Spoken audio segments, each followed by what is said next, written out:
자유한국당 국회의원 전희경입니다. 인사드립니다.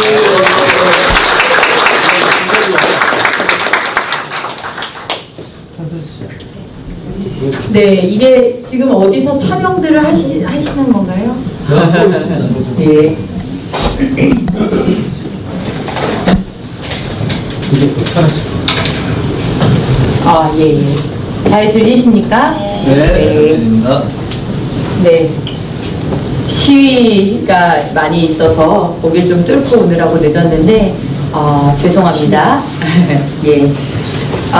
제가 오늘 이 자리에서 더더군다나 이영훈 교수님 계시고, 우리 주 박사님, 또 저기 보니까 우리 김용삼 대기자님 이렇게 계시는데, 강연이라는 이름으로 말씀을 드리려니까 참 송구하기도 하고 시험 보는 학생 기분입니다. 그래서 제가 뭐 여러분들께 새로운 어떤 지식을 전달드릴 수 있는 그런 레벨의 사람은 못 되고요. 제가 정치 현장에서 느끼는 것들, 그리고 그것을 이승만 대통령에 비추어서 제가 생각해보는 것들을 여러분들께 좀 말씀을 드려보면 어떨까, 그 관점에서 정리를 해봤다는 사실을 말씀을 드립니다. 자, 여기 이 PPT는 잘 보이세요? 네. 예, 더 좋네요. 예. 자, 대한민국이 건국된 것을 저는 정말 기적이다라고 생각을 합니다. 어떤 나라가 독립을 하고 또 그 독립한 상태를 건국이라는 위대한 전혀 다른 단계에 올려놓는 것은 저는 획기적으로 다른 일이다라고 생각을 합니다. 왜냐하면 다음입니다. 자, 바로 이런 것 때문에 그렇습니다. 지금 이 사진은 여러분들께서도 잘 아시는 사진이죠? 뭡니까? 조명. 한반도의 밤을 위성에서 찍은 사진입니다. 자, 이 반짝이는 이 반은 어디겠습니까? 대한민국이죠. 자, 그리고 저 대한민국 위에 컴컴한 암흑 세상이 바로 북한입니다. 이렇게 정말 현저한 차이, 같은 이 한반도라고 볼 수 없는 이 현저한 차이는 몇 년 만에 비롯된 결과입니까? 70년. 불과 70년 만에 이런 변화가 일어난 겁니다. 이런 차이가 벌어진 거죠.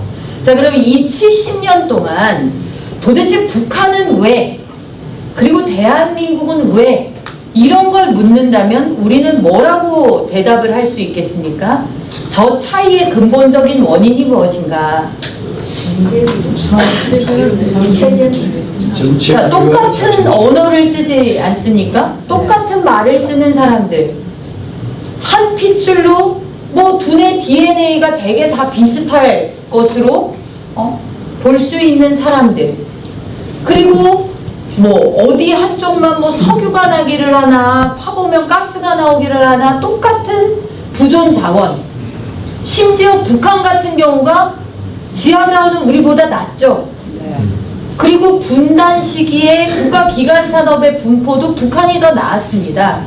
자, 그런데 70년 갈라져 있고 보니 이게 이렇게 차이가 나더라. 도대체 무엇이 그 차이를 만들어냈나? 저는 이게 우리가 반드시 기억해야 할 것이고 지켜야 할 것이다 라고 생각을 합니다. 그 정답은 바로 체제입니다. 체제. 이념, 사상입니다. 분단된 이후 독립을 위해서 모두가 대한민국 그 한반도의 독립을 위해서 우리가 열심히 노력을 했지만 그 독립 이후에 이렇게 기적과 같은 드라마틱한 변화를 일궈낼 수 있었던 힘은 단 하나입니다. 대한민국은 자유민주주의로의 건국을 했다. 북한은 사회주의 공산주의 체제를 따르는 그 간발의 차이가 바로 오늘의 우리와 북한의 오늘을 갈라놓은 겁니다. 그런데 이제 이렇게 되다 보니까 뭐냐, 같은 민족인가라는 정도의 이제 물리적 차이까지 벌어지더라는 거예요. 신장에서의 차이가 나고 골격에서의 차이가 나고 이런 경제적인 차이, 문화적인 차이 이런 것들이 이렇게 한 민족의 운명을 반으로 다른 갈래로 갈라 놓은 것입니다. 그런데 이 간발의 기적적인 차이를 만들어준 사람들에 대해서 우리는 기억하려고 하질 않습니다. 기억하려는 사람들조차를 매도하려는 시대를 살아왔습니다. 우리 아이들에게는 이 기적과 같은 출발을 우리에게 선사한 사람들의 이야기를 가르쳐 주지를 않습니다. 그 사람이 바로 누구냐? 이승만 대통령입니다. 건국 대통령 이승만. 2차 세계대전 이후에 많은 독립국가들, 신생 독립국가들이 출현을 했지만 대한민국과 같은 기적을 일군 나라는 없습니다.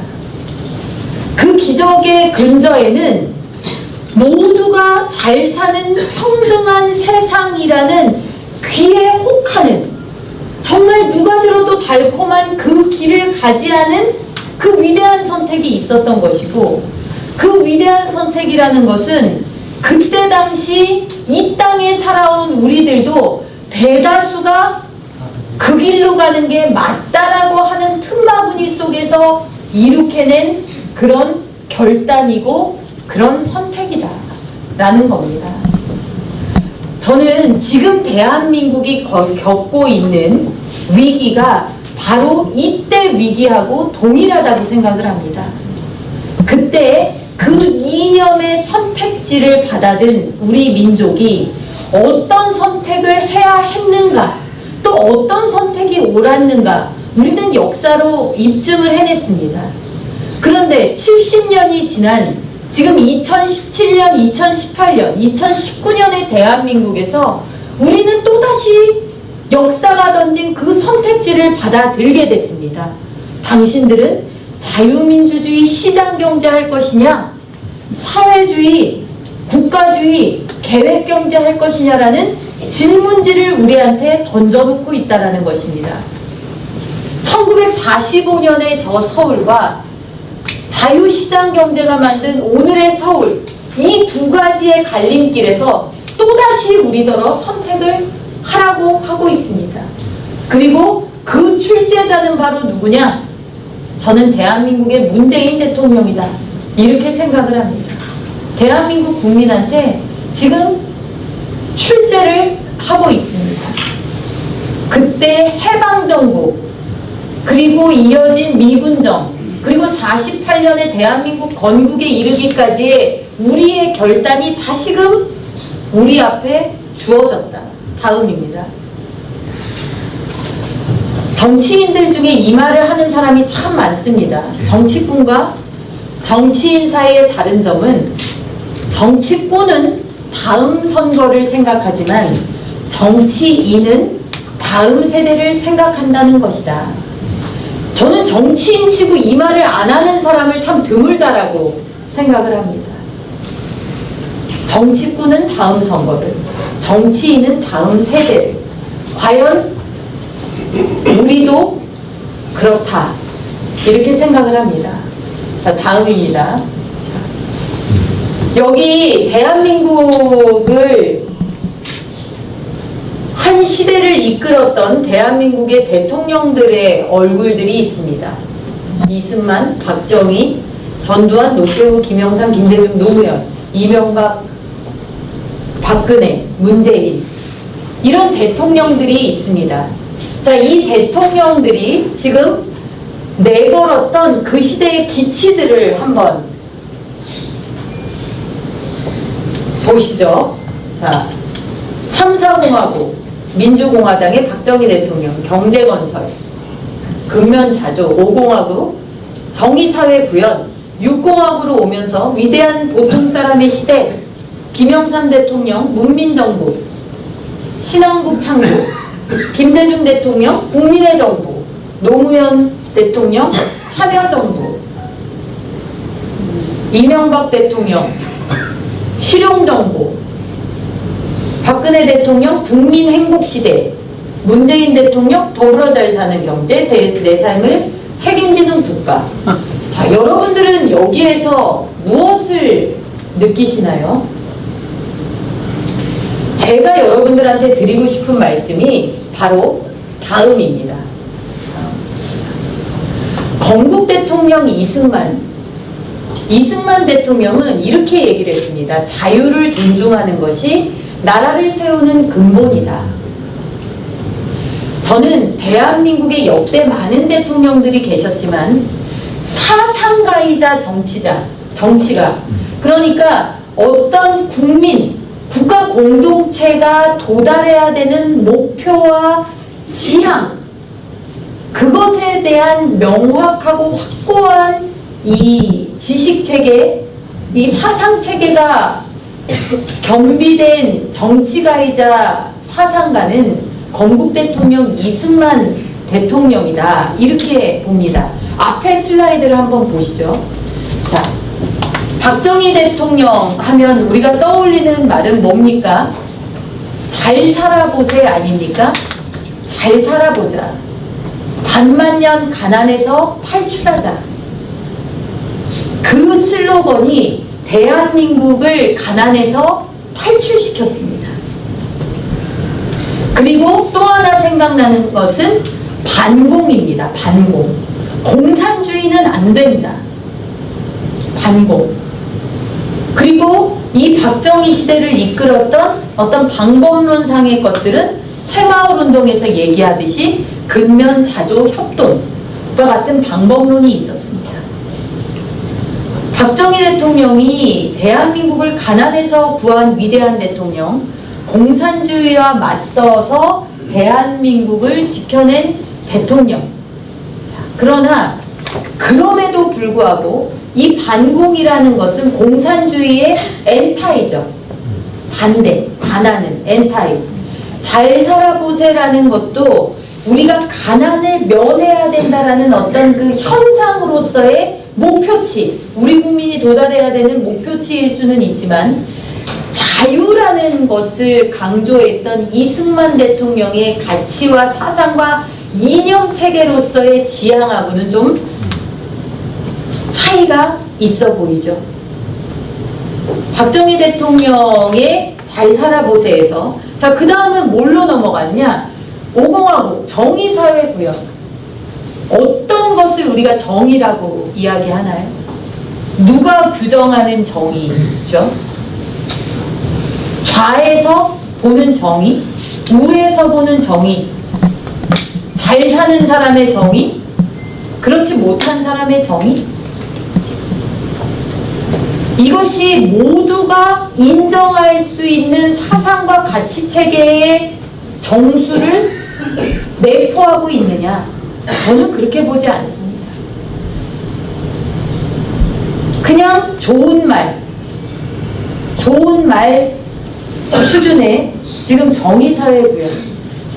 그 다음은 더 어찌 보면 파퓰리스틱해지죠.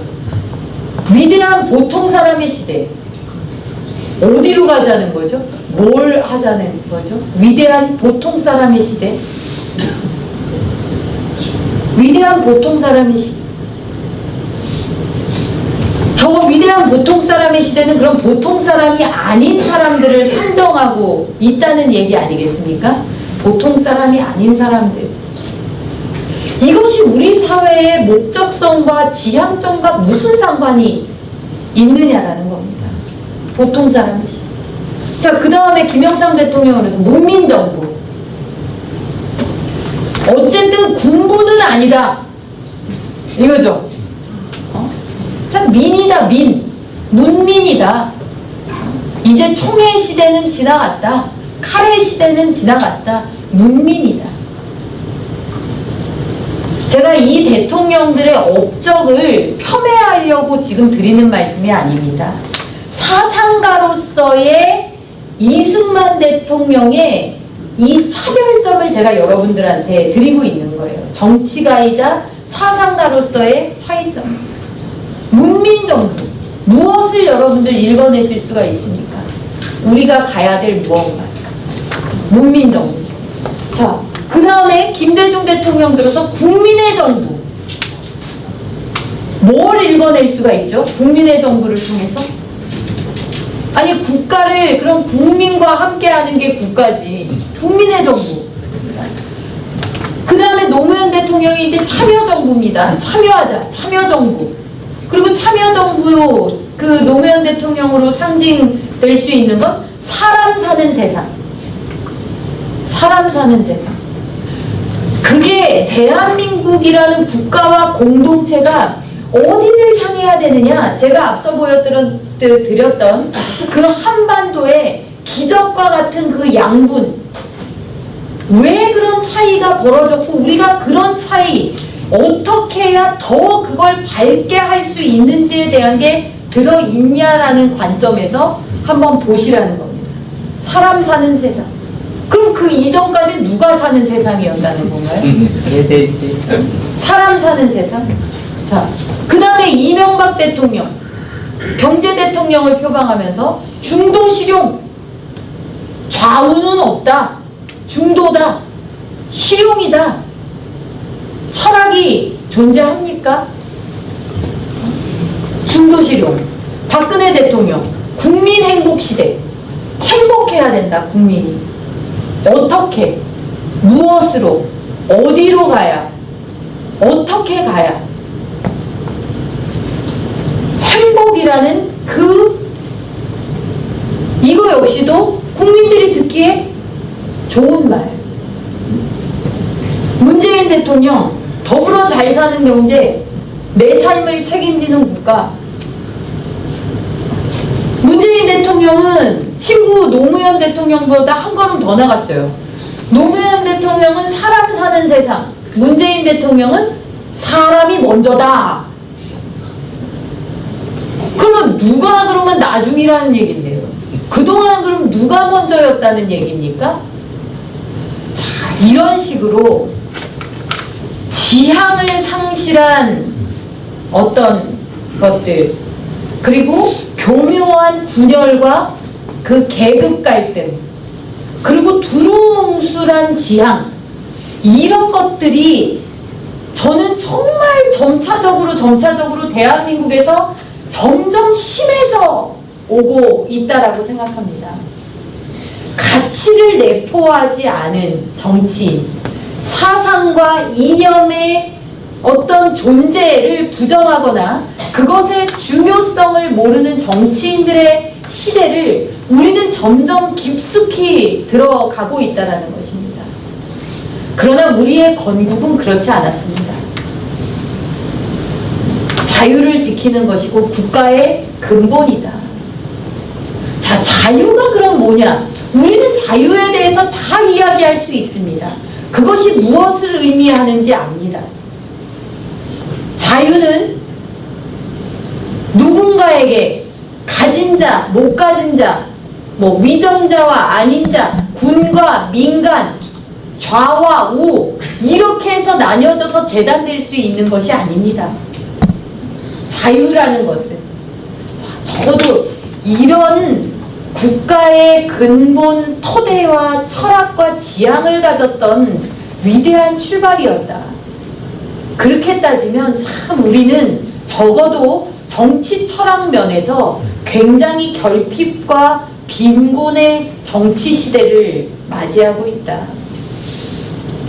귀에 듣기에 달콤하고 두루뭉술한 슬로건의 시대 속에서 대한민국의 방향성이라는 것은 참 어디로 가는지 모르는 시대를 살고 있다. 다음입니다. 제가 지방이나 이런 데 특강을 가면 이런 말씀을 많이 여쭤봅니다. 다음 중 제일 좋은 것을 고르시오. 1번 자유민주주의, 2번 자유롭고 정의로운 민주주의, 3번 자유롭고 정의롭고 따뜻한 민주주의. 어떤 게 가장 좋은 겁니까? 이렇게 여쭤봅니다. 그러면은 몇 번이라고 답을 할 것 같으세요? 4번. 4번 자유롭고 정의롭고 따뜻한 민주주의. 2번. 2번 많은 분들이 붙으면 붙을수록 좋아하세요. 자유롭고 정의롭고 따뜻하고 배려 넘치고 슬기롭고 미래지향적인 민주주의. 자유롭고 정의롭고 따뜻하고 뭐 슬기롭고 국민을 행복하게 하는 민주주의. 이거를 붙이면 붙일수록 앞에 뭐가 많이 붙이면 붙을수록 좋아하세요. 그러다가 막 붙이면은 문제 내는 사람이 막 붙이는 것 같은 불안감이 엄습하면서 가만히 있어보자 이렇게 이제 다시 보시는 거예요. 정답은 몇 번일까요? 1번입니다. 정답은 1번입니다.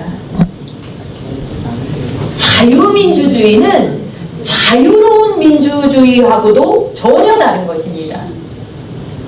그리고 민주주의를 수식하는 그 어떠한 아름다운 말들이 10개, 20개가 붙어도 저 단촐한 자유민주주의의 위대함과 가치와는 전혀 다른 차원의 것입니다. 왜 그러냐? 민주주의는 의사결정의 방식을 설명하는 말입니다. 의사결정 시스템. 그래서 데모크라티시즘이 아니라 데모크라시인 겁니다. 민주주의를 영어로 옮기면. 그거를 우리가 영어 데모크라시를 민주주의로 옮겨 놓으면서 그것이 이념인 것처럼 지금 우리가 각인이 되어 있는 겁니다. 그런데 이 민주주의는 의사결정의 방식입니다. 즉 다수가 원하는 것으로 결정을 내려라. 그럼 다수가 원하는 것에 반대는 뭐가 있느냐? 힘 있는 사람, 돈 있는 사람, 권력 있는 사람, 빽 있는 사람, 이런 사람들이 내가 정하는 걸로 무조건 따라와. 이런 거 하지 말라는 게 민주주의입니다. 그러니까 민주주의도 의미가 크죠. 다수가 정하는 것에 소수가 승복하는 평화적인 의사결정 방식으로서의 민주주의. 의미가 큽니다. 그러나 그 민주주의는 자유민주주의하고는 전혀 다른 거라는 겁니다. 왜? 그 의사결정의 방식으로 어디로 가야 하느냐, 우리가 무엇을 획득하고 무엇을 가져야 되느냐, 무엇을 가진 국민이고 무엇을 가진 인간이어야 하느냐가 바로 자유에 담겨 있기 때문입니다. 다수의 의사결정으로 가되 어디로 간다? 자유를 향해 간다는 겁니다. 자유를 향해. 그런데 자유로운 민주주의는 뭐냐? 민주주의를 자유롭게 하라는 거예요. 자유롭고 정의로운 민주주의는 뭐냐? 민주주의를 자유롭고 정의롭게 하라는 겁니다. 그러니까 10개, 20개 아무리 아름답고 좋은 말들이 붙어도 민주주의라는 의사결정 방식으로 도달해야 되는 자유라는 기본 목적을 내포하지 않은 그 모든 것들은 자유민주주의와 비교할 수도 없고 비교될 수도 없는 전혀 다른 범주의 것이다라는 겁니다. 자, 다음입니다. 아니, 앞장으로 넘겨주세요. 아니요. 그 자유민주주의. 자, 그럼 자유에 뭐가 담겨 있느냐? 자유에 여러분 뭐가 담겨 있습니까? 왜 서구의 많은 위대한 독립을 위한 투쟁, 시민권을 위한 투쟁에서 사람들이 평등 이렇게 외친 게 아니라 자유요 하고 외쳤을까요? 자유에 뭐가 있길래? 자유.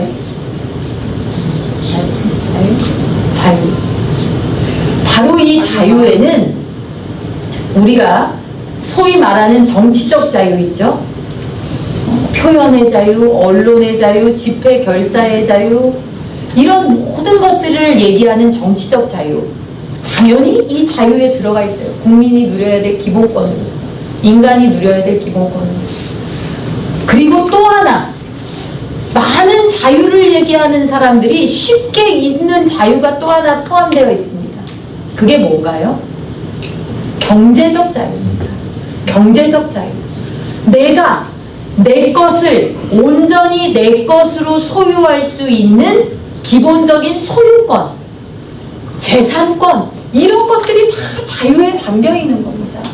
국가라는 이름으로, 공동체라는 이름으로 내 것을 앗아갈 수 없는, 그것도 여러분 자유라는 이름에 담겨져 있는 겁니다. 이 정치적 자유와 경제적 자유라는 이 위대한, 우리가 지금 누려야 하고 누리고자 노력하는 모든 지향과 가치가 이 자유에 담겨져 있는 겁니다. 그런데 이 자유를 사람들한테 자꾸 오해와 오독을 불러일으키는 일들이 우리 사회에는 벌어집니다. 자유, 자유 좋지, 그렇지만 하고 얘기하는 사람들입니다. 자유 좋지, 그렇지만에 담겨있는 거는 뭡니까? 자유를 그냥 무한정으로 주면 어떻게 해? 자유를 어떻게 된다? 방종이다, 방종. 방종을 자유하고 거의 혼용해서 이걸 얘기를 한다던가, 자유 이거 뭐 좋죠. 그렇지만 그렇다고 국가가 가만히 있을 수는 없잖아요. 방임 그냥 내버려두는 거 하고 혼용을 한다거나, 혹은 자유의 결과물들을 가지고 자유를 공격합니다. 뭐다? 자유의 결과물을 뭐라고 공격을 하느냐? 승자독식이다. 승자독식. 자유의 결과물은 승자독식이야. 이긴 사람이 다 갖는 거야. 약육강식이야. 패배자를 위한 세상은 없어. 약자의 눈물은 누가 닦아주지? 이런 걸로 자유를 공격하는 겁니다. 이런 일들이 벌어지고 이런 오독 속에서 우리가 자유를 위해서 얼마나 인류가 투쟁을 해오고 그 자유를 통해 쟁취한 것들을 지키기 위해서 국가라는 것이 있고, 그리고 국가의 제1의 사명이 거기에 있다라는 게 완전 본말이 전도가 되어버렸습니다. 그러면서 이 자유를 구속하고 자유를 박탈하고 침해하는 것에 대해서 국가 권력이 아무런 죄의식이 없다는 겁니다. 공동체라는 이름으로 그것을 통제를 가하는 것에서 아무런 죄의식이 없다는 것입니다. 개인의 항변이라는 것은 존재할 입지가 점점 좁아지고 있다는 것입니다. 그러니 이 자유민주주의가 얼마나 좋은 것이고 우리가 여기까지 올 수 있는 가장 기저에 자유민주주의가 있다, 이런 설득이 설 자리가 없는 것이죠. 이것 때문에 70년 동안 우리는 여기에, 북한은 저기에 저렇게 있는데도 말이죠. 자, 다음입니다. 저는 지금 문재인 정권 들어서 있는 저 경제, 안보, 정치 위기, 외교 위기, 교육 위기의 궤는 단 하나로 꿰어진다고 생각합니다. 뭐의 위기다? 자유민주주의의 위기다라는 겁니다. 경제 위기 왜 왔습니까? 문재인 정권에서 세계 경제는 호황인데, 세계 경제는 호황이다 비명을, 행복한 비명을 지르는데 우리는 왜 비탄의 절규를 하게끔 경제가 망가졌습니까? 소득주도 성장, 소득주도 성장을 뒷받침하는 최저임금의 급격한 인상, 52시간으로의 근로시간 단축, 주휴수당, 뭐 기타 등등, 이게 전부 다 뭡니까? 경제적 자유의 박탈의 궤도를 달리는 거 아닙니까? 소득주도 성장, 경제적 자유의 반대쪽에 있는 게 소득주도 성장이죠. 임금은 뭡니까? 시장에서 근로자와 사용자의 니즈가 만나는 가격 결정이 바로 임금이잖아요. 근로시간은 뭡니까? 사용자와 일하려는 근로자 간에 내가 얼만큼 일할게, 그래 너 얼만큼 일해, 당신 얼만큼 일하시오, 이게 맞아서 떨어져야 되는 고용 계약의 하나의 항목 아닙니까? 주휴수당 마찬가지죠. 자, 그런 계약 자유의 원칙을 침해한 결과들이 빚은 게 바로 최저임금의 비극, 근로시간 일괄 단축의 비극 아닙니까? 이게 경제적 자유 박탈의 결과물이다. 경제적 자유를 등한시한 결과물이다. 무슨 깃발을 들고? 형평과 평등의 깃발을 들고, 약자 보호라는 깃발을 들고, 경제적 자유를 등한시한 대가를 문재인 정권이 그런 깃발을 내걸고 달린 그 혹독한 대가를 국민들이 치르고 있다는 겁니다. 최저임금이라도 받아야 됐던 근로자, 영세 소상공인, 자영업자, 중소기업, 대기업에 이르기까지 다 못 살겠다고 합니다. 자, 그럼 형평의 깃발을 높이 들었으면 그러면 형평이라도 잘 됐느냐? 문재인 정권 들어서 마이너스 성장을 시대를 맞이하게 됐는데, 그럼 좋다. 성장을 잘 못하는 정권, 그러면 분배, 형평, 더불어 잘 사는 세상을 열었는가? 아닙니다. 상위 20%의 가계소득하고 하위 20%의 가계소득을 비교를 2003년부터 해서 통계를 발표합니다. 그런데 문재인 정권 들어서 이 상위 20%, 하위 20%의 격차가 가장 많이 벌어졌습니다.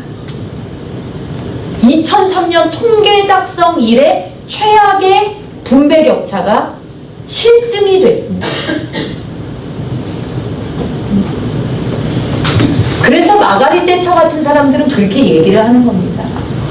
자유를 중시하는 정부는 더 큰 자유와 더 나은 평등을 가져다 주지만, 평등을 주창하면은 더 작은 자유와 더 못한 평등을 가져온다. 지금 문재인 정권이 하고 있는 일들이 경제적 자유를 등한시한 길, 안보 위기, 자유민주주의의 출발을 부정하는 세력들은 북한을 어떻게 볼까요? 미완의 통일? 대한민국 건국을 한 사람들은 자신들의 권력욕에 눈이 멀어가지고 민족 통일 정부를, 독립국가를 수립할 수 있었는데 그 기회를 걷어찬 그런 기회주의자들이자 권력욕의 화신들이다. 이런 비난이 아직도 따라다녀요. 지금도 보세요. 2019년의 대한민국 상황, 또 판문점 선언, 이런 상황들을 놓고 보세요. 민족이 강조됩니다. 민족의 지향점이 강조되는 게 아니라 지향은 싹 감추고 민족만 강조를 합니다.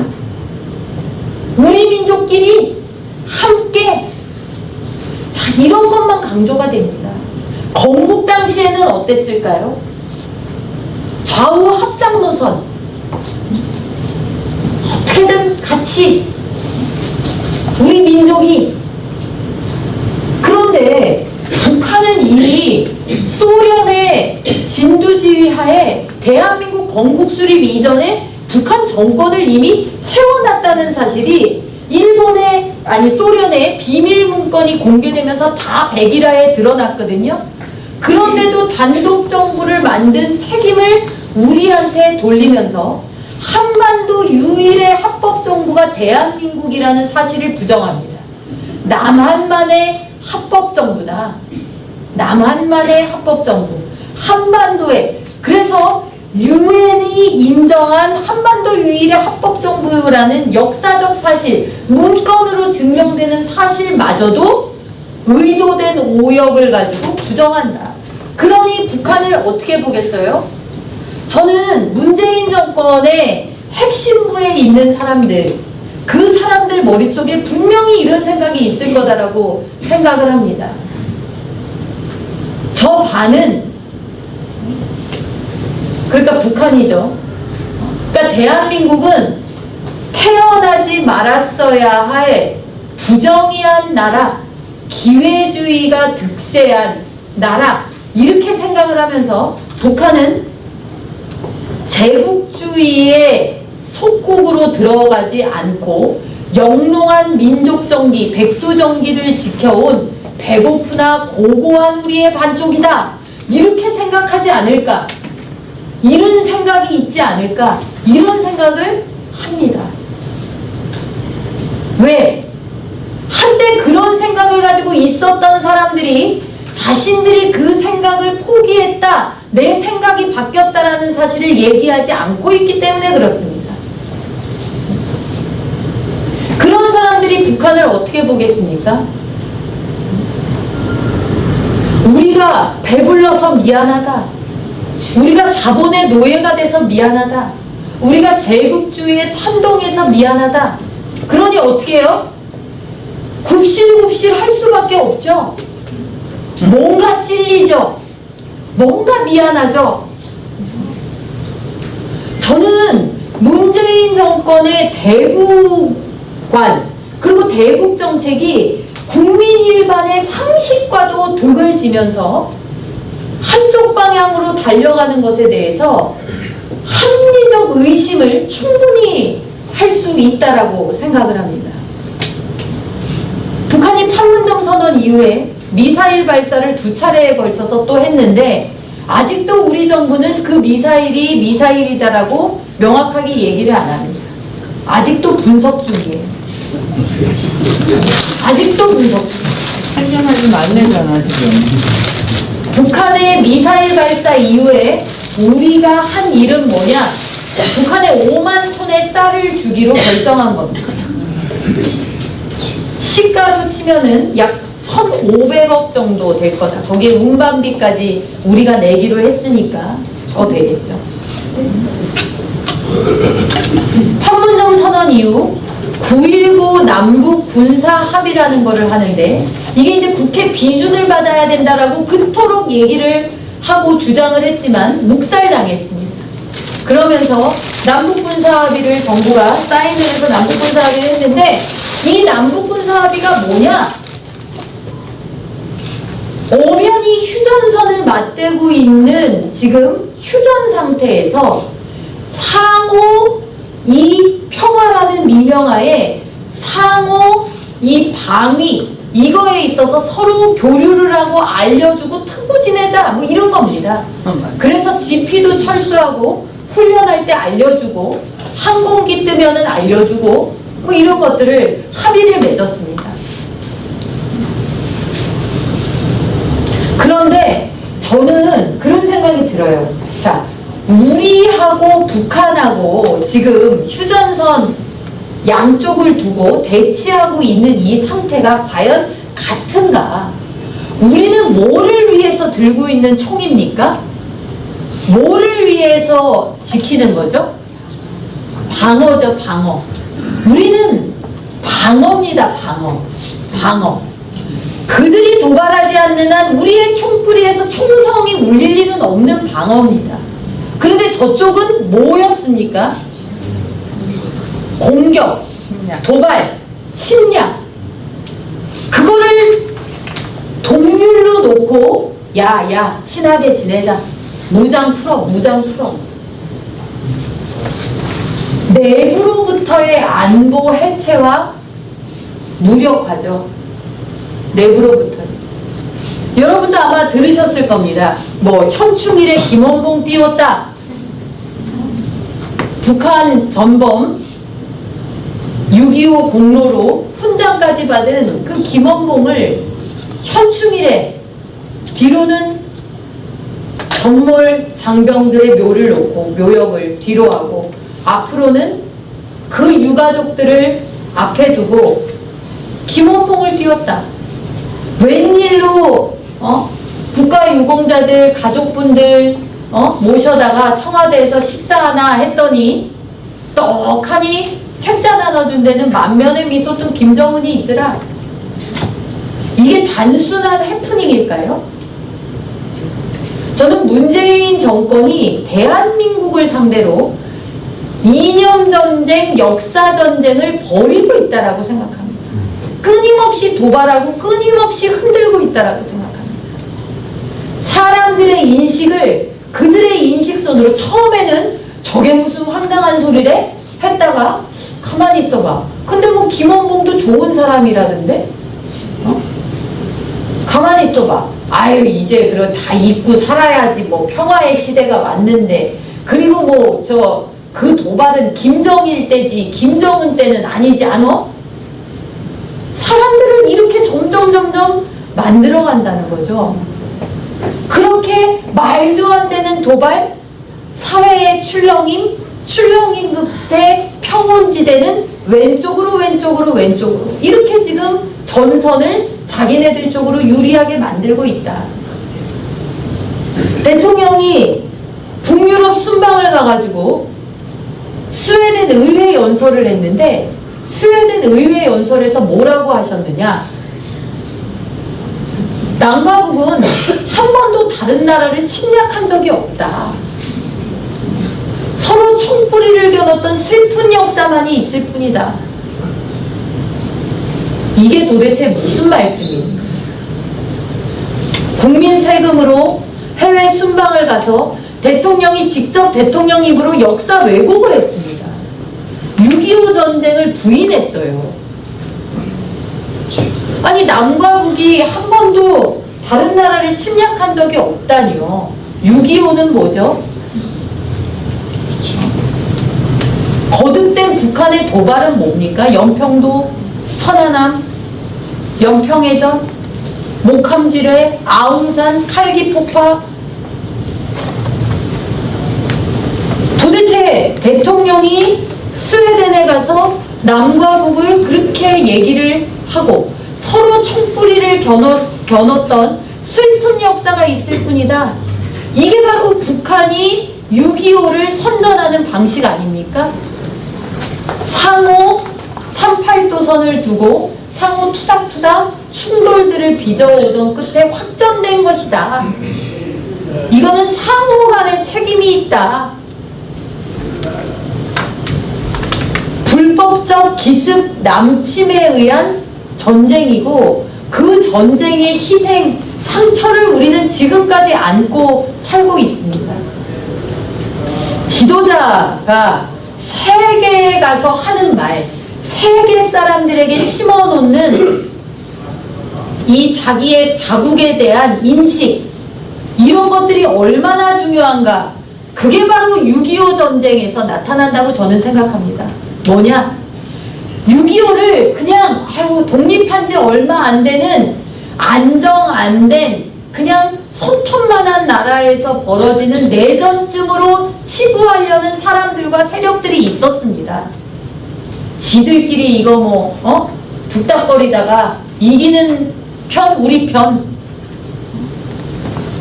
그런데 그 6.25 전쟁을 자유진영에 대한 공산 세력의 총공세다. 그래서 문명사회의 사람들, 인류라는 이름을 가진 우리는 저 새롭게 출발한 자유의 깃발을 든 우리의 우방들, 아무 죄도 없이 무고하게 불법 침략을 당한 저 우방을 우리는 도와야 되고 그것이 문명국들의 의무다 라고 일깨운 사람은 누구였습니까? 이승만 대통령입니다. 여러분, 우리도 이라크 파병 막 이럴 때 국론이 얼마나 분열되고 갈라졌습니까? 다른 나라라고, 유엔이라고, 그 어마어마한 국제사회의 이해관계가 얽히고 설킨 그 고도화된 정치 복마전에서 야, 전격적으로 저 대한민국을 도우러 유엔 참전하자. 쉬운 결정이었을까요? 쉬운 결단이었을까요? 대한민국의 그런 위대한 결정을 만들어내고 이끌어낸 사람들이 있고 그 사람들이 세계를 향해서 설득했던 말들이 있을 거 아닙니까? 그리고 6.25 전쟁 이후에 맺어진 게 뭡니까? 한미 상호 방위 조약이죠. 한미 동맹의 뿌리는, 토대는 김원봉이가 아니고 대한민국을 지키기 위한 자유진영의 총 공세를 이끌어냈고, 그리고 그 이후에 세계에서 가장 막강한 군사력과 정보력을 자랑하는 나라와 동맹의 토대를 만들어서 여기까지 온 지도자의 말, 지도자의 정신, 세계를 움직이는 레토릭, 얼마나 그 중요한 국가의 운명과 국민의 생명, 모든 게 달려 있는 겁니다. 그래서 문재인 정권의 외교 정책에 대해서 우리는 그토록 우려하는 겁니다. 왜? 대한민국은 뭐니 뭐니 해도 외교가 안보고 외교가 경제입니다. 동맹의 힘을 빌려야 하고 세계와 무역 영토에서 세계와 경제 정쟁을 펼쳐야 합니다. 그런데 외교를 북한 수준의 고립 상태로 지금 대통령이 몰아놓고 있습니다. 왜? 북한 입장만 세계에 이야기를 하고 다니니 세계가 보는 북한과 상식적인 판단선에도 못 미치는 북한 일변도에, 북한이 이야기하고 북한이 떠드는 그 내용 일반도에 얘기를 하니까 대한민국 고립되는 겁니다. 민족주의를 앞세우면서 반일 감정을 고취시키고 그 반일 감정의 그 분노의 에너지를 국내 정치에 활용하는 거기에만 눈이 멀어서 자유우방의 관점에서의 일본, 안보적 관점, 경제적 관점에서의 일본에 대해서 귀를 닫아버리고 문을 닫아버린 결과 지금 그 대가를 우리가 치러야 될 일이 목전에 와 있는 겁니다. 중국에 대해서는 명백히 신사대주의로 넘어갔다라고 볼 수밖에 없다. 중국에 대해서. 미국에 대해서, 미국이 대한민국을 과연 믿느냐? 대한민국을 믿느냐? 미국 국민들이 대한민국을 위한 미국의 결단이 필요한 어느 시점에 대한민국은 우리가 도울 가치가 있고 도와야만 하는 나라다 라고 말을 할 수 있게 지금 되어 있느냐. 사드 배치로 대한민국이 떠들썩할 때 미국을 갔었습니다. 그때 더불어민주당 의원들 몇 명도 있었어요. 사드 배치에 왜 반대하는가? 도대체 왜 대한민국의 정치인이 좌우 여야를 떠나서 도대체 어떻게 이럴 수 있는가? 이게 미국의 의원들의 시각이더라는 겁니다. 미국에서 자국 우선에서 이제 더 이상 세계를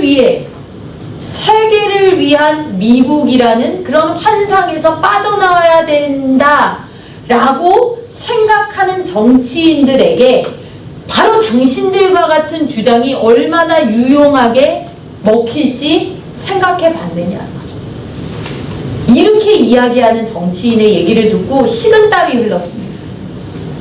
미국 내에 이제 더 이상 미국 돈을, 미국 국민들의 세금을 세계를 위한 미국이라는 데에 얼마나 더 우리가 지출하고 지불해야 되느냐? 정신 차려라! 라고 하는 사람들이 야, 한국을 봐라! 라고 하는 그런 상황을 당신들 어떻게 하겠느냐? 이런 얘기, 얼마나 식은땀 나는 얘기입니다. 이런 세상을 열었다. 정치, 뭐 말할 것도 없죠. 정치라는 것이, 저는 정치라는 게 정답이라는 것이 존재하는 것이 아니라 그래도 최악을 피하고자 하는 사람들의 여러 노력의 어떤 산물이다 라는 생각들을 참 많이 합니다. 정치라는 거. 그런데 지금 문재인 정권의 정치라는 거는 최악을 골라 찾아가는 지금 정치를 하고 있다.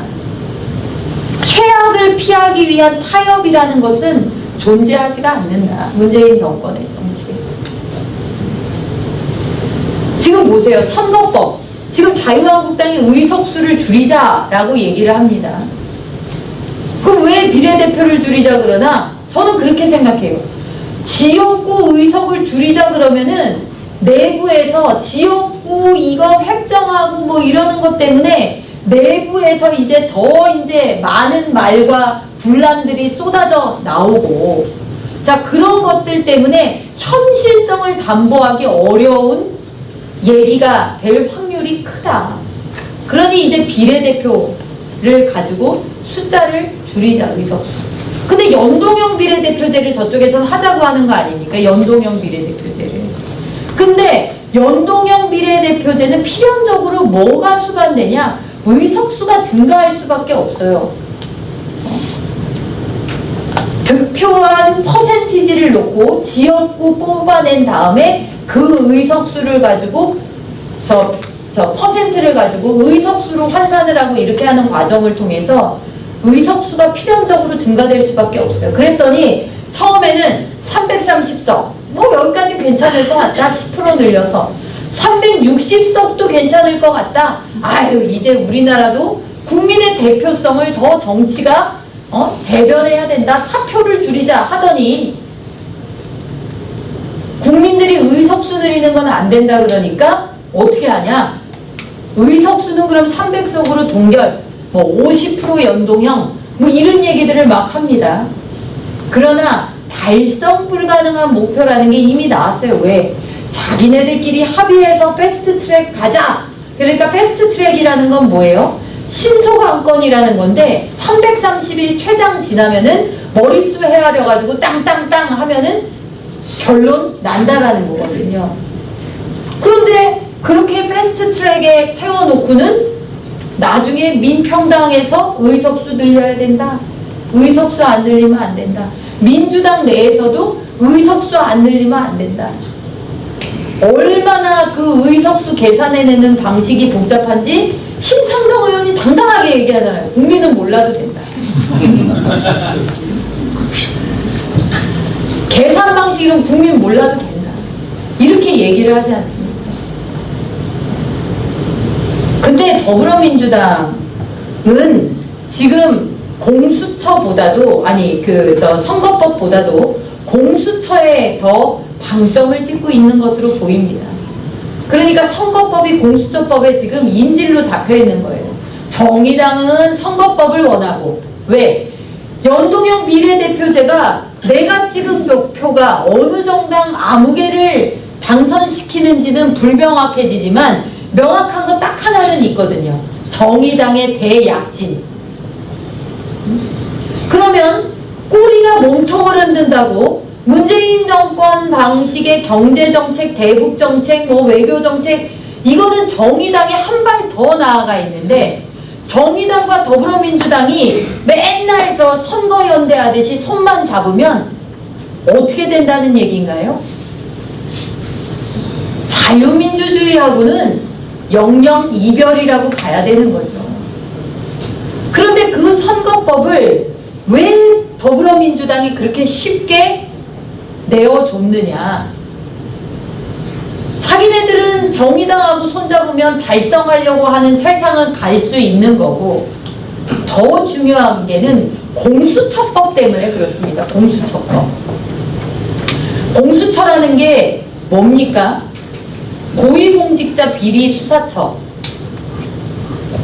힘 있고 빽 있고 높은 자리 있고 하는 사람들 이거 벌받게 하는 겁니다.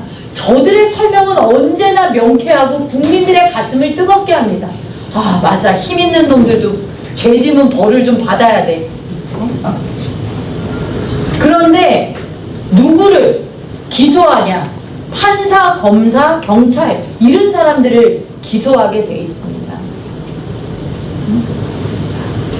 이 공수처가 만들어지면 그런 사람들을 기소하게 되어 있어요. 그런데 이런 사람들 뭐 하는 사람들입니까? 권력을 가진 사람들을 지금 현재 대한민국의 사법제도 내에서 처벌을 못합니까? 안 합니까? 제도상 처벌을 못합니까? 의지가 없어서 안 합니까? 후자입니다. 후자. 살아있는 권력을 처벌을 할 제도가 없어서 못하는 게 아니고 처벌을 할 의지가 없어서 혹은 적극적으로 권력에 줄을 대느라고 못하는 게 아니라 안 하는 겁니다. 지금도 얼마든지 할 수가 있어요. 그런데 안 하지 않습니까? 드루킹은 지금 어떻게 돼 있습니까? 김경수는 지금 어떻게 되어 있습니까? 민노총 위원장은 지금 어떻게 돼 있습니까? 우파 운동하던 사람들은 지금 다 어디가 있습니까?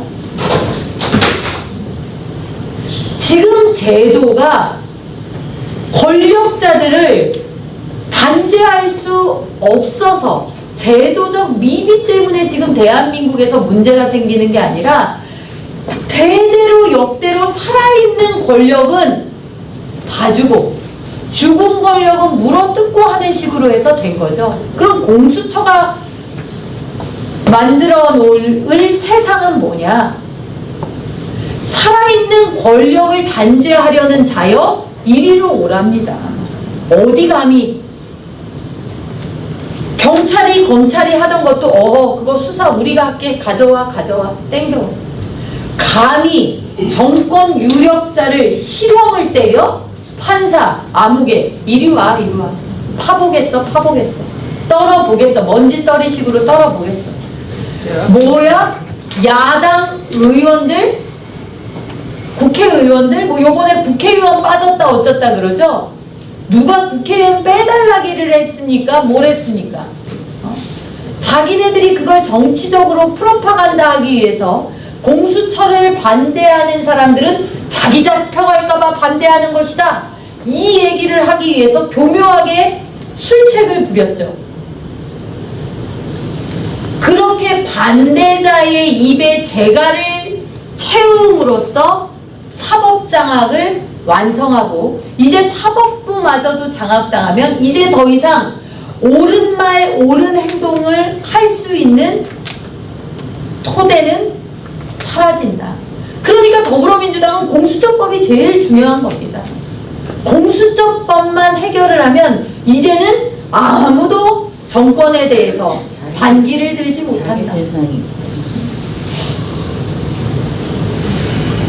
제가 앞서도 말씀드렸듯이 저는 2017년 이후 대한민국은 해방정국과 마찬가지의 숙제를 우리에게 던지고 있다라고 생각을 합니다. 자유민주주의냐 아니냐, 시장경제냐 아니냐, 그때 위대한 선택을 달콤한 말, 가슴을 뜨겁게 하는 말, 다수가 생각하는 바 이런 것들로부터 명료한 이성을 지켰던 사람들, 국제사회의 조류를 인식했던 사람들, 우리의 100년, 500년, 1000년 뒤 미래를 생각했던 사람들의 결단으로 대한민국이 탄생했다면 이제 그 대한민국을 누가 지킬 것이냐의 숙제는 우리가 받았다라고 생각을 합니다. 그래서 뭐가 중요하냐? 교육이 중요하다라는 겁니다. 다음. 자, 천신만고 끝에 정권이 바뀌었다고 쳐보자고요. 다시 보수가, 우파가 정권을 잡았다 쳐보자고요. 그런데 그것은 권력의 일각이 좌에서 우로 넘어왔다 뿐이지, 자, 사회의 제 권력들은 어떻게 할 거냐는 겁니다. 정치 권력만 이동을 했지, 자, 전교조, 민주노총, 뭐 문화권력, 사법장악, 이걸 어떻게 할 거냐는 겁니다. 정권이 한 발만 떼면, 국가 개혁을 위한 한 걸음만 떼면 도사리고 있는 이 사회 제 세력들의 이미 장악된 헤게모니를 우리가 어떻게 돌파를 할 수 있을 거냐는 겁니다. 저는 소위 말하는 이전의 우파 정부들에서도 이 문제를 등한시했거나 이 문제를 준비 없이, 이 기초 단계부터의 탄탄한 준비 없이 상층부만 바꿔보려던 시도들이 이 불행을 낳았다라고 생각을 합니다. 이 세력이 지금 어떤가 보세요. 뭐 어용 언론, 언론 장악. 저는 그 말이 일견 맞지만 일견 틀리다라고 생각합니다. 왜? 어용 언론이라니요. 언론이 정권을 끌고 가고 있지 않습니까? 야, 정권 니네 잘못했다고 힘 빠지지 마. 우리가 기사만 잘 쓰면 돼. 너네 정권, 야, 니네 촛불 정신 뭐 희미하게 지금 이러는 거야? 걱정하지 마. 우리가 있잖아. 쟤들 더 잘못한 걸 기사 더 쓰면 되지 뭐. 10년 전, 20년, 30년 전 거를 살아있는 권력의 패단과 패착보다 더 크게 우리를 믿어. 어용 언론이 아니라 정권을 리드해가는 언론이라는 겁니다, 지금. 왜? 각 언론에 민노총 산하, 전국 언론노조, KBS 지부, MBC 지부, 어디 지부, 그 일사불란한 통일성과 그 집요함으로 문재인 정권이 다른 선택을 할까봐 흔들리지 말라고. 교육은 어떻습니까? 교육 권력. 무슨 소리야? 야, 5년짜리 정권만 하고 말 거야? 무슨 말이야? 대한민국은 어떤 나라인데, 남북은 어떤 나라인데, 지금 5년짜리 정권만 하고 말 것처럼 이거 왜 이래? 걱정하지 마. 우리 아이들 머릿속은 우리가 책임질게. 교육 걱정하지 마. 우리 아이들 머릿속 얘들이 학교 문만 나서면 다 너희들의 지지계층이 될 것이야. 걱정하지 마. 교육을 틀어주고 있다. 헌재 6명이 다 이 정권에 코드 맞는 사람들로 장악됐죠. 우리법연구회, 국제인권법연구회, 사법부의 완전 좌편향 코드 이 시스템이라고 평가되는 그 2개 연구회에 무려 2개 회장을 다 거친 사람이 대법원장으로 가 있습니다.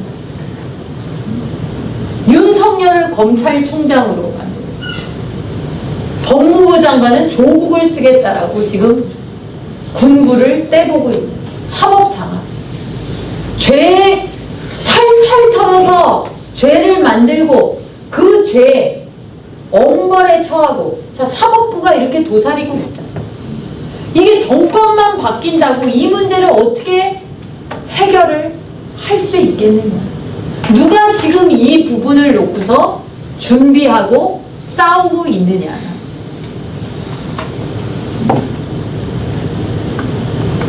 우리 준비가 되어 있느냐. 또다시 혹시나 도저히 나라가 이러면 안 될 것 같아서 또 한 번의 기회가 주어졌을 때 우리가 이 문제를 해결하지 않고 과연 대한민국을 지켜낼 수 있는. 다음입니다. 저는 국회 교육위에 지금 3년째 있습니다. 국회 교육위. 왜? 떠날 수가 없어서. 왜 떠날 수가 없느냐? 의정활동을 하면 할수록, 앉아있으면 앉아있을수록 교육밖에는 길이 없다라는 생각이 들어서입니다. 지키고 막고 댐이 무너지는 것을 손가락으로도 막아보다가 손바닥, 몸으로도 막아보다가 그렇게 막아야 된다 보이니까 못 떠나고 있는 겁니다. 어떻게 무너지는지 보이니까. 이승만 대통령의 위대함은 저는 거기에 있다라고 생각을 합니다. 독재자는 각성한 국민을 원치 않습니다. 독재자는 국민이 깨어나고 국민이 이성적으로 사고하는 것을 원치 않습니다. 독재자는 국민이 정치에 관심을 가지는 것을 원치 않습니다. 이승만 대통령, 국민을 각성케 한 대통령입니다. 국민을 깨어나게 했습니다. 문맹 80%의 대한민국을 본인 재임 시기에 20%대로 문맹률을 낮춘 대통령입니다. 재임 기간을 통틀어 국가 예산의 50%는 국방비, 20%는 교육에 투자한 대통령입니다. 의무교육을 실시하고 전쟁 중에도 대학은 열었던 대통령, 대학을 세우고 이런 대통령. 저는 정치권에 들어가고는 이승만 대통령에 대한 생각을 할 때마다 사실 참 눈물 없이는 이야기하기 어렵다 이런 생각이 듭니다. 왜? 이렇게 고등교육 이수자가 세계에서 내노라하게 많은 대한민국에서 이렇게 각성되고 이렇게 정보 유통이 활발하고 이렇게 모든 면에서 그래도 3050 클럽에 들어간 7개의 나라 중에 하나인 우리나라 3만 불, 인구 5천만 이상. 자, 그런 나라에서도 정치적으로 옳은 소리 내기가 얼마나 어려운지, 외면당하고 핍박당하고 멸시당하고 대중이라는 이름의 압박, 이렇게 시스템이 완비 단계에 이르는 대한민국에서도 정치라는 게 이런데, 그래서 정치인의 숙명이 국민에게 희망을 얘기하고 국민에게 비전을 세일즈하고 희망을 세일즈하는 직업이고 국민이 낸 세금으로 세비를 받고 일하기 때문에 그 어떤 국민도 비난해서는 안 되는 숙명적인 한계가 있는 그런 정치인의 기본 바탕을 그렇게 생각하고 다지고 마음속에 다지고 있음에도 그러나 때로 참 야속하고 때로 참 답답하고 억울하고 이런데 이승만 대통령은 어떠셨을까 생각을 해보는 겁니다. 문맹률 80에 백성 해본 경험, 식민지의 신민 해본 경험, 이 경험만 가지고 있었던 그런 사람들과 함께 누구도 설명해주지 않았고 머릿속에 개념조차 잡히지 않았던 자유를 공동체의 목표로 국가를 건설하는 과정이 얼마나 험난하고 얼마나 외롭고 얼마나 답답하고 그랬을까, 이런 생각을 그 시간으로 되돌아가서 한번 해보는 겁니다. 얼마나 한 걸음 한 걸음이 힘들었겠나. 얼마나 한 걸음 한 걸음 이해하지 못하는 사람, 오해하는 사람, 공격하는 사람들과의 사투 속에서의 과정이었나, 이런 생각을 해보는 겁니다.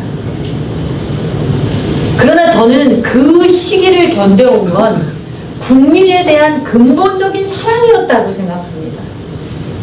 국민을 각성시켜야 한다. 깨워야 한다. 국민이 옳고 그름을 분별해야 한다. 그것이 나라가 이 껍질을 깨고 나올 수 있는 길이다. 이승만 대통령의 위대함은 그것을 알고 준비한 대통령이다 라는 겁니다. 그런데 지금 오늘의 대한민국을 보십시오. 국민을 각성시킵니까? 국민이 깨어나기를 바랍니까? 우리 아이들이 세계의 조류를 목도하고 그 세계의 조류 속에서 헤엄치기를 바랍니까? 지금 이 정권에서 벌어지고 있는 교육을 한번 보십시오. 자사고를 뜯어 없애려고 합니다. 왜? 일반고를 황폐화시킨다는 죄명을 딱 붙여놨습니다. 일반고를 자사고처럼 만들 생각을 해야죠. 국가가 돈 안 대줘도 된다. 우리가 우리 호주머니에서 우리 아이들 가르치는 돈 내겠다라는 게 자사고입니다. 그런 학교를 없애려고 합니다. 왜? 공부 잘하는 애들이 거기 간다. 똑똑한 애들이 거기 간다. 그런 학교 있으면 그런 학교 못 가는 애들 마음에 상처받는다.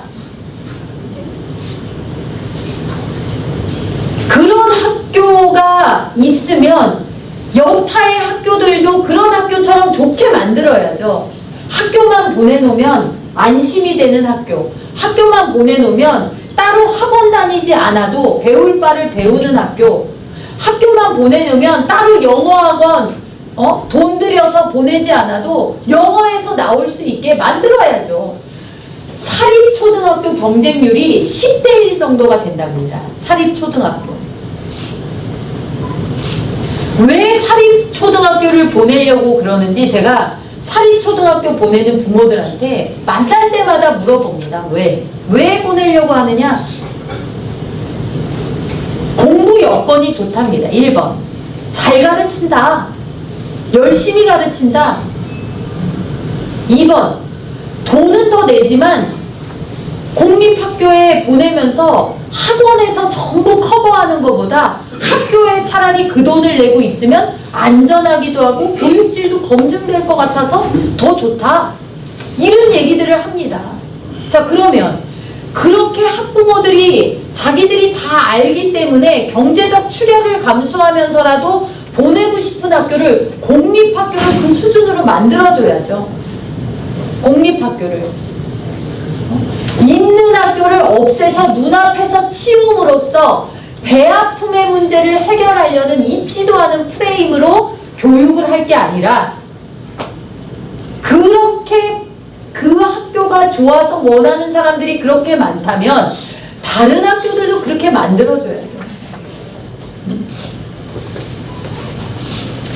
불모지에서 교육을 일으킨 대통령과 그들의 시대, 그나마 교육이 유일한 경쟁력이자 희망이었던 나라에서 그 교육의 경쟁력을 거세시키는 시대, 지금 그걸 우리가 눈앞에서 보고 있는 겁니다.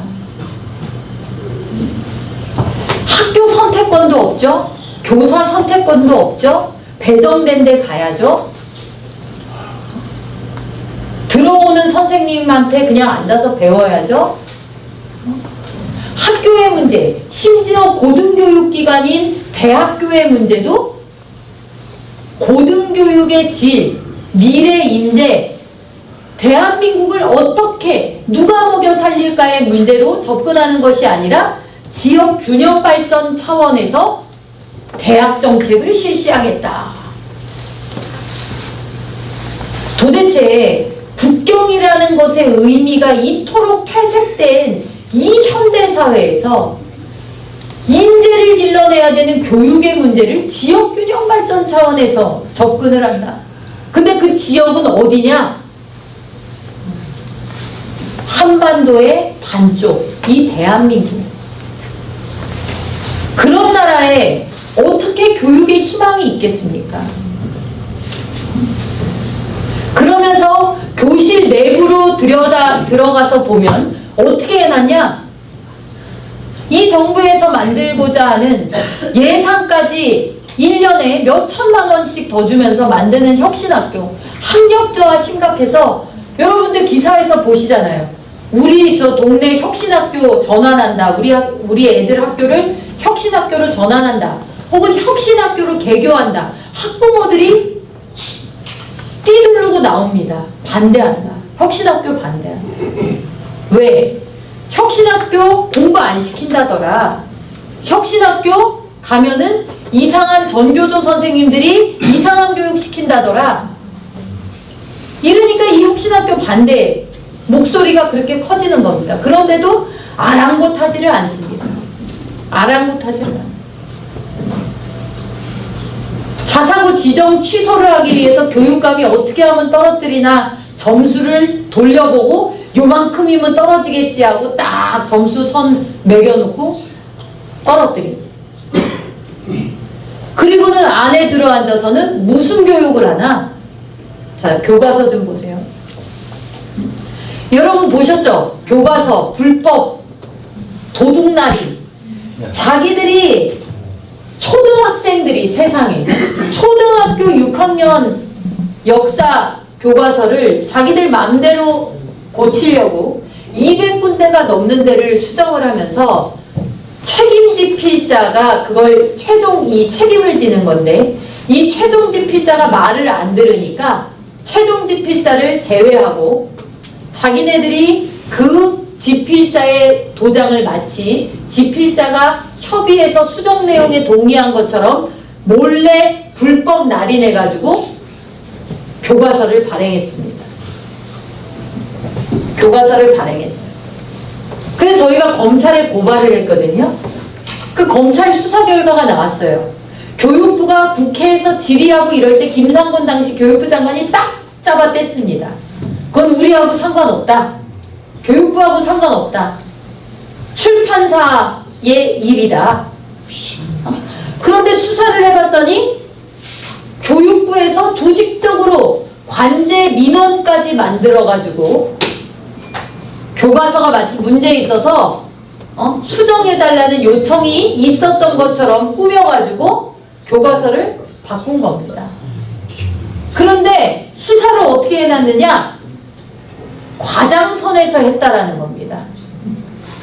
여러분 공무원이 어떤 사람들인데 과장이 독단으로 이렇게 사문서 위조까지 해서 가능할까요?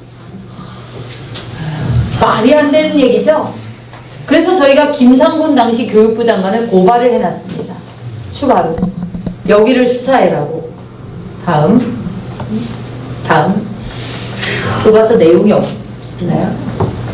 그래서 교과서를 어떻게 고치려고 했나 내용을 들여다봤더니 이렇게 되어 있는 겁니다. 여러분 혹시 그 헌법 개정 하려고 그랬던 거 기억나 나시죠? 문재인 정권 들어서 헌법 개정하려고 그랬던 거 거기서 제일 먼저 하려고 그랬던 게 뭡니까?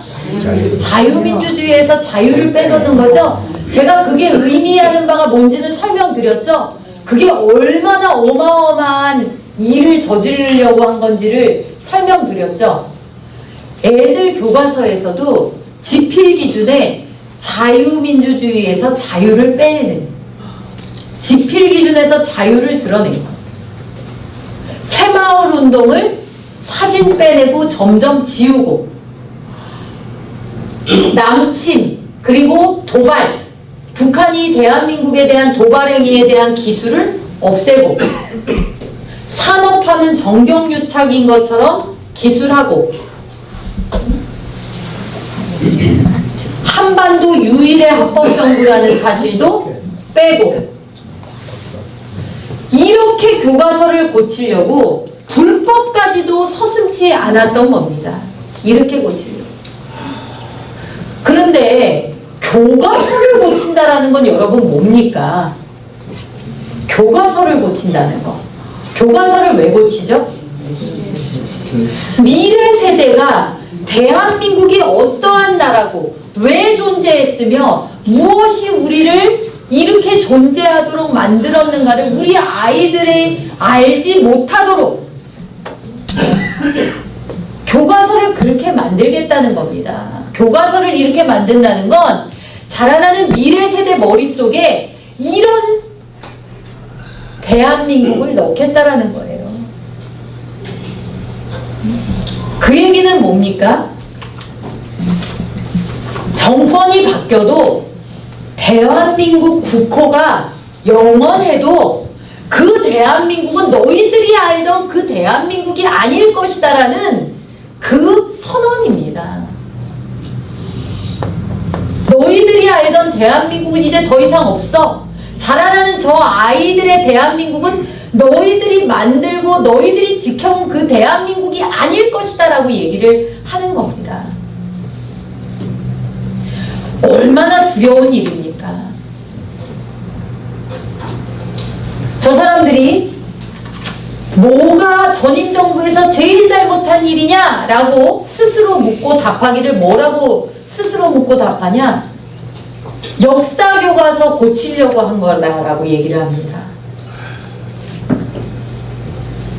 그 많은 뭐 대통령이 임명할 수 있는 자리, 그 많은 여러 정책 다 있는데 이 사람들이 제1의 죄목으로 꼽은 게 뭐냐? 교과서를 바꾸려고 했다는 겁니다. 처음에 많은 사람들이 이해를 못했습니다. 아, 그게 뭐라고 저렇게. 이 사람들이 교과서 집필 과정에 관여했던 사람들을 전부 검찰에 고발했습니다. 적폐청산 1호로 삼은 게 역사교과서, 올바른 역사교과서 집필 과정이었습니다. 검찰 고발하고. 그런데 뭐 때문에 그랬냐가 백일화에 드러난 거예요. 이런 세상, 이런 세계관을 가진 아이들을 만들어내고 싶었던 겁니다. 그러면 이제 어느 순간 자기들은 목 놓아 외칠 필요도 없는 겁니다. 왜? 이미 다 이렇게 알고 세상으로 걸어 나오기 때문에. 그래서 불법도 서슴지 않고 자기들이 힘 있을 때 고치는 겁니다.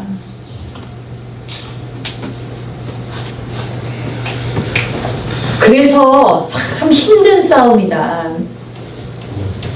미래 권력을 누가 잡느냐 하는 문제는 결국 국민들의 의식 구조를 누가 어느 방향으로 이 물길을 돌려놓느냐의 문제다. 저 사람들은 그것을 교육으로, 언론으로, 영화로, 아무개가 몇 천만 원짜리 저 강연으로 하고 있는 겁니다. 그거를. 그러면 지금 다음입니다. 그럼 대안은 뭐야 지금? 정치와 교육은 동전의 양면이다.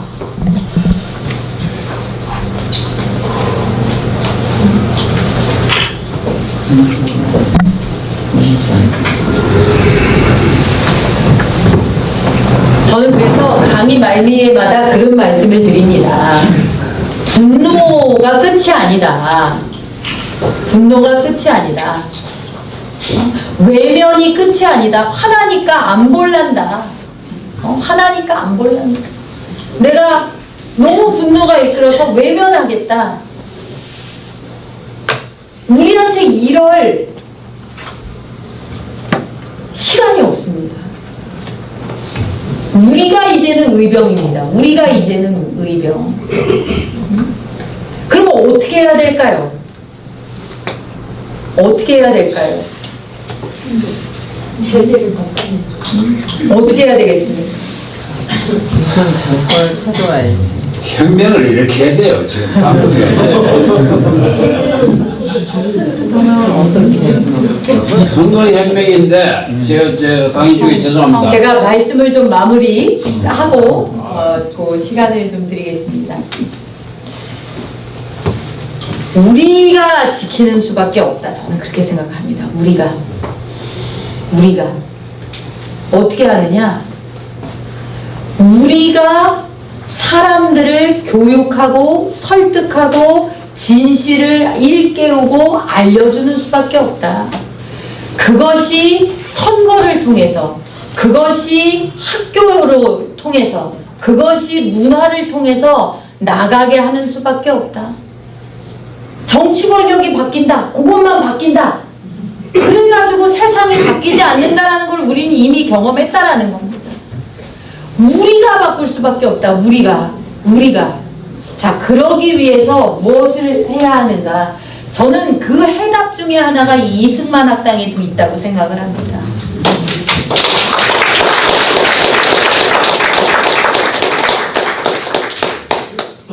국가가 해주는 때가 있었습니다.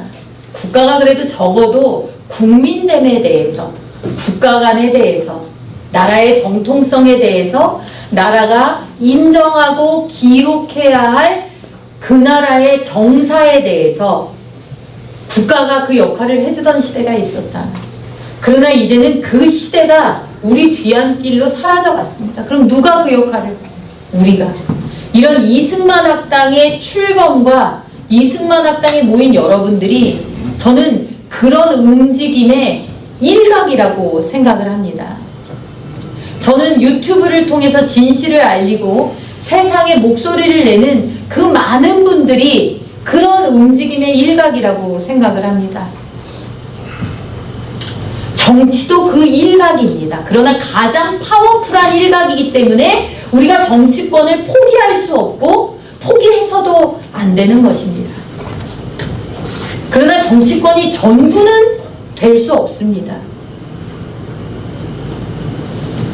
그래서 저는 매일 한 사람이라도 단 한 명의 사람이라도 바꿔놓는 노력을 우리가 해야 된다라고 생각을 합니다. 또 얘기하고 또 만나고 또 설득하고 아유 언제 그래요? 그렇게 해서 세상을 어떻게 바꾸겠어요? 언제 그렇게 합니까? 저들이 그랬는데요. 지금 대한민국을 이렇게 확 뒤집어 놓은 사람들이 바로 그렇게 했습니다. 그 사람들이 언제 그렇게 합니까? 어떻게 그렇게 합니까? 개인이 무슨 힘이 있습니까? 그 사람들이 그렇게 해서 사법부를, 언론을, 교육계를, 문화계를, 정치를 30년 만에 대한민국의 기득권을 전부 탈환한 것입니다. 우리라고 못하겠습니까? 우리라고 덜 절박하고 덜 절실합니까? 우리가 지켜야 될 것의 가치가 그들이 만들려는 그 무엇과 과연 비교할 수나 있습니까? 그것들과 비교해서 되겠습니까? 우리가 지키고자 하는 가치를. 그래서 저도 여러분도 전사가 돼서 지켜내고 만들어내야 되는 것입니다. 저는 그 시간이 그들이 걸었던 시간보다는 압축적으로 짧아야 된다라고 생각을 합니다. 그리고 그럴 수 있다라고 생각합니다. 왜? 그들은 거짓을 위해서 열심히 달렸고 우리는 진실을 위해서 열심히 달리고 있기 때문에 그렇습니다.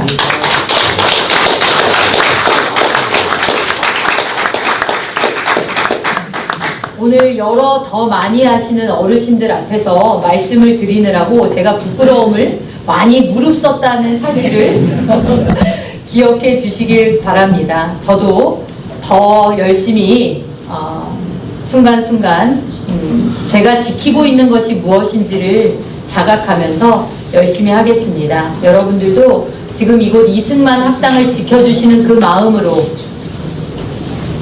대한민국을 지켜주시고 더 많은 이런 좋은 강좌가 알려질 수 있도록 이런 좋은 학당이 알려질 수 있도록 여러분들께서 힘이 돼주시기를 간곡히 부탁드립니다. 감사합니다.